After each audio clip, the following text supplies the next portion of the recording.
Sige. Ayun, sabog. Titignan ko muna. May backlight, walang display. Hindi lahat, Sige. puro LCD. Yan. Sabog. Hindi natin alam kung number niyan. So, ayan na.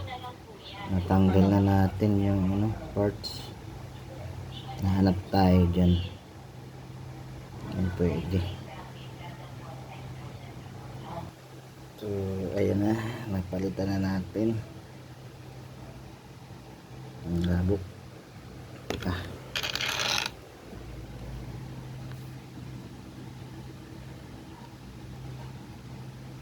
Ang hirap yung mag-focus.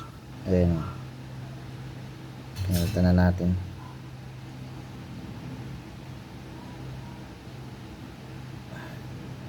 Ano siya? MOSFET switching.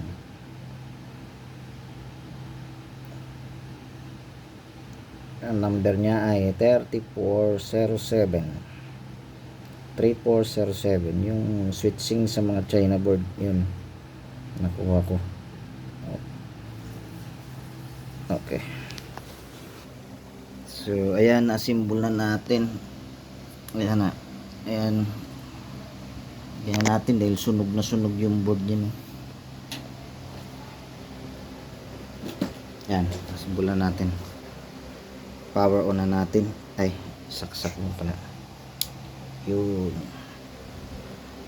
standby power. Ito pala ang ano niya. Teka, susukatan pala natin ng voltahe para makita naman ng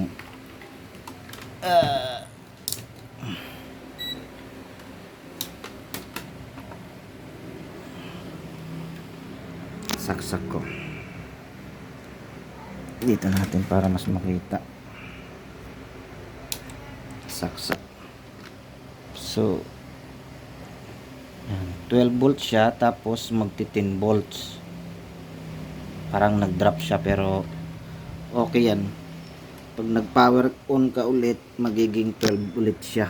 Subukan natin mag-power on.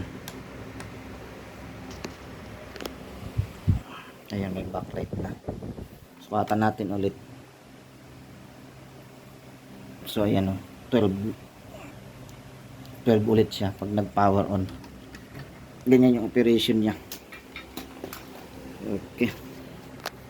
Yung nasunog pala dyan ay sa tikon, pinakatikon niya, built-in kasi yung tikon niya.